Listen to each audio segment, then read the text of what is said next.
continuez à dire que c'est un non-événement?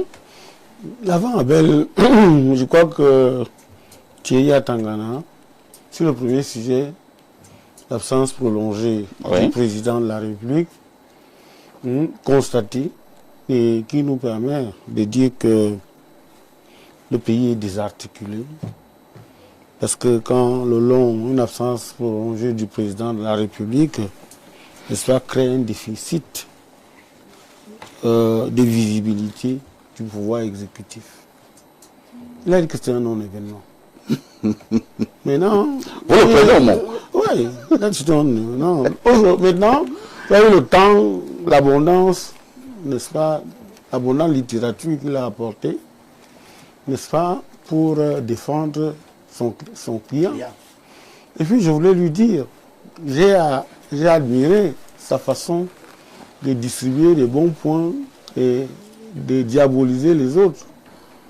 Dès que vous avez porté votre toge de conseil, vous n'êtes plus sain,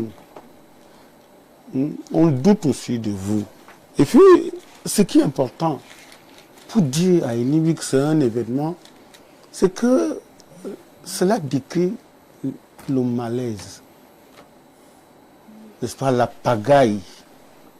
Donc il y a d'un côté le malaise, parce que ça se passe où?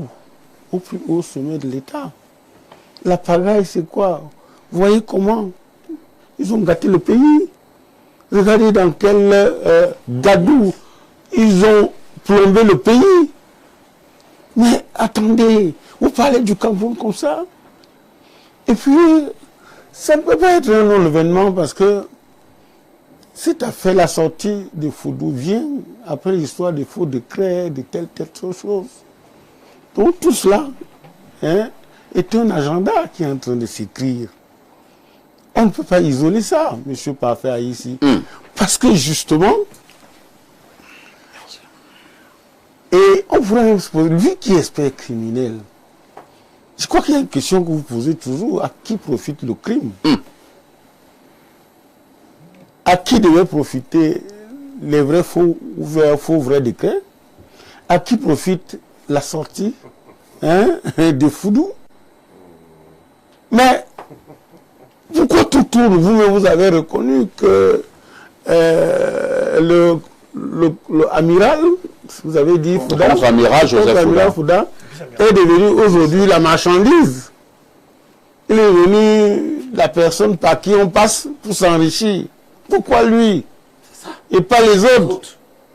Je ne sais pas si j'ai raté un épisode, mais depuis que vous parlez, je ne sais pas si j'ai raté un épisode. Est-ce qu'il a parlé de Betty Assomo, qui est la force tranquille, qui est un homme, n'est-ce pas? Vous-même, vous commencez à distribuer les bons points. Non, je ne distribue pas les bons points.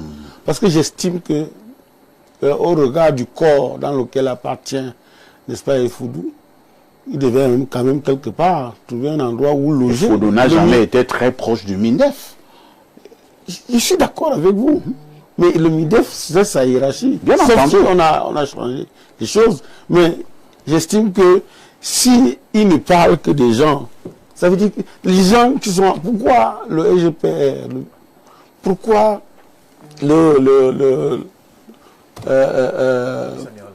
voilà, pourquoi?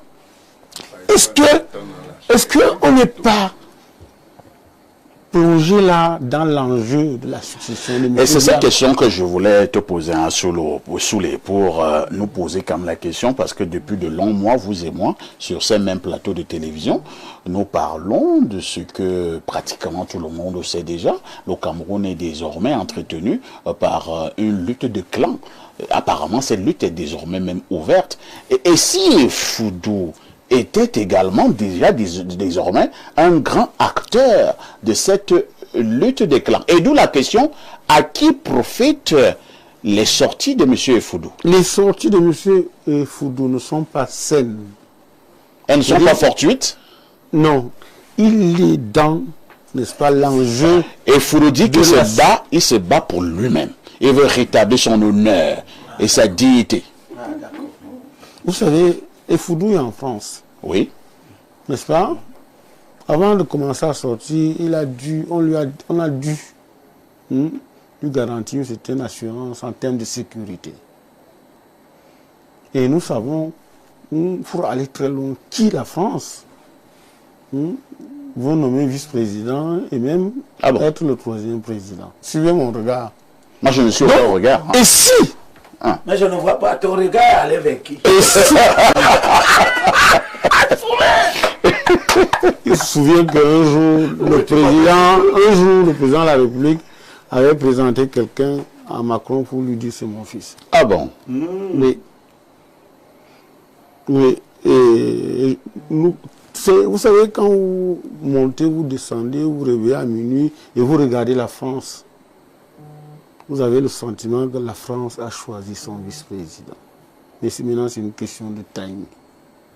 Donc, et si les sorties des Foudou étaient une arithmétique par élimination, c'est-à-dire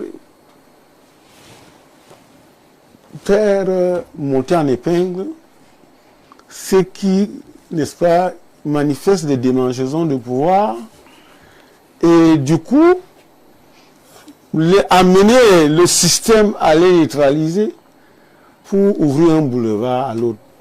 Et en cela, je pense que le président de la République lui-même n'est pas tellement innocent. Pas du tout. Il est fort possible qu'il soit, n'est-ce pas, partie prenante. Donc le président lui-même a déjà un clan? Ou bien soutiendrait un clan? C'est le maître des clans. Vous savez, parfait ici. Le professeur Alain Didier Olinga avait écrit un livre, un chef-d'œuvre, propos sur l'inertie. Et quand on regarde l'inertie présidentielle, on est bien convaincu que si le président de la République qui a fait travailler le Parlement réuni en congrès pour créer un poste de vice-président, c'est ça qui est embêtant, s'il avait nommé le gouvernement tant attendu et proclamé par lui-même, on aurait baissé, on aurait peut-être cassé le thermomètre, on aurait baissé la température. Mais une chose est sûre, c'est que pour l'instant, l'empêchement temporaire du président de la République à exercer encore le pouvoir, n'est-ce pas, à la magistrature suprême, va continuer, n'est-ce pas, à produire ce que j'appelle des maladies opportunistes de fin de règne. Parce que nous sommes en plein dans les maladies opportunistes de fin de règne. Parce que ce sont lesquelles? Les maladies opportunistes. La bataille des clans, la sortie, les différentes sorties, cette histoire, n'est-ce pas, du client de Maître Thierry Antoine, tout cela, en réalité, c'est cela. Parce que vous avez un pays, je vais chuter par là, qui envoie des gens à la retraite à 55 ans.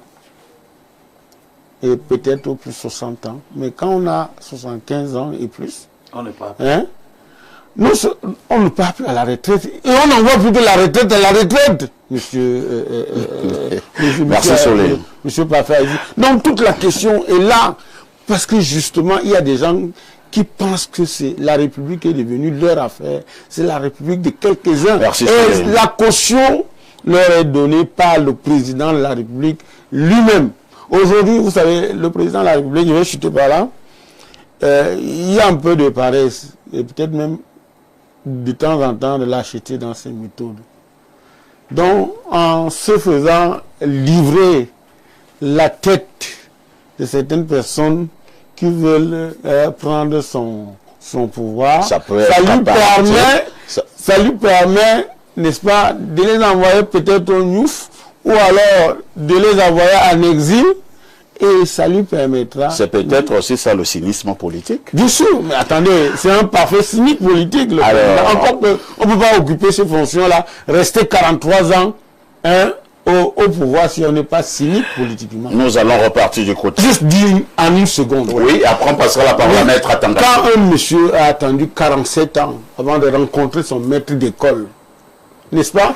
Quand un monsieur a attendu presque 40 ans pour reconnaître qu'il y avait quelqu'un à la radio qui avait bloqué le message, n'est-ce pas, de Poutis en 84, n'est-ce pas, il n'a pas reconnu. Donc vous voyez le nombre de personnes qui ont rendu d'énormes services à ce pouvoir et qui sont dans, n'est-ce pas, qui sont dans Vadouille. Et je dis encore, pas faire ici, quand vous regardez, depuis qu'on crie au gouvernement, nouveau gouvernement, quand vous voyez les gens qui se sont battus pour que M. Biya ait les 33% et que les 53%, et que jusqu'à aujourd'hui, personne n'a été récompensé, ni les jeunes à qui il a promis, ni les dames, les femmes à qui il a promis, mais il garde, n'est-ce pas, le même gouvernement au sein duquel on a des gens, n'est-ce pas, qui ont entretenu pratiquement la bataille pour l'enlever du pouvoir. Vous comprenez, vous pensez que c'est un monsieur comme celui-là peut récompenser les gens? Merci. Non, c'est pas possible. C'est pas même de sanctions. Non, je dis, non seulement à la limite, il ne récompense, mais en plus il sanctionne. C'est possible. C'est pas c'est possible. On vous a compris sous les. Quand je vois les sacrifices de Mathias Ounangina, mais quand il était avec nous, vous êtes dans la gare, aujourd'hui, depuis longtemps, est-ce que le président vous a dit qu'il se plaignait? C'est pas normal. C'est que d'abord, encore caché. Et que le moment venu, ils pourront également montrer leur visage. Bien sûr, nous disions, vous voyez, la majorité de ces gens qui sont cités sont des gens qui se sont embourgeoisés. Dans l'armée, par exemple, que ce soit les hauts gradés, là, les généraux, ou bien le EGPR et tout cela. Tout à l'heure, vous avez voulu me dire que l'auditeur a voulu m'embarrasser en disant que Effoudou a parlé du MINDEF. En sauf disant que subissait la pression du SGPR. Vous voyez que pour une fois, Effoudou défend quelqu'un, n'est-ce pas? Et il défend le MINDEF. Mais ce que je voudrais dire, faisons très attention, Elimi. Prenons ce qui se passe là au sérieux.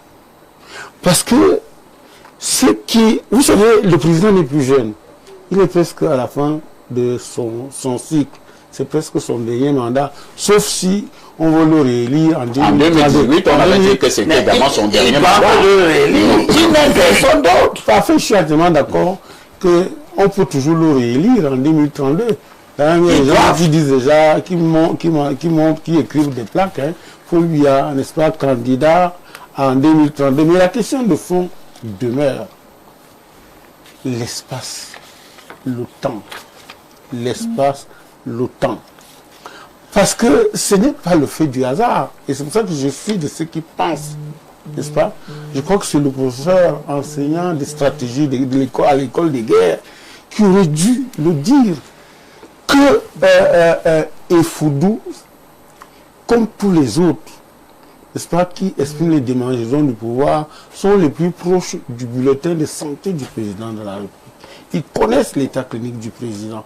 Donc, quand on regarde se dessiner les tensions au sommet de l'État, quand on regarde les dysfonctionnements, n'est-ce pas, très profonds sur les mécanismes de gouvernance, on ne peut pas se voiler les yeux.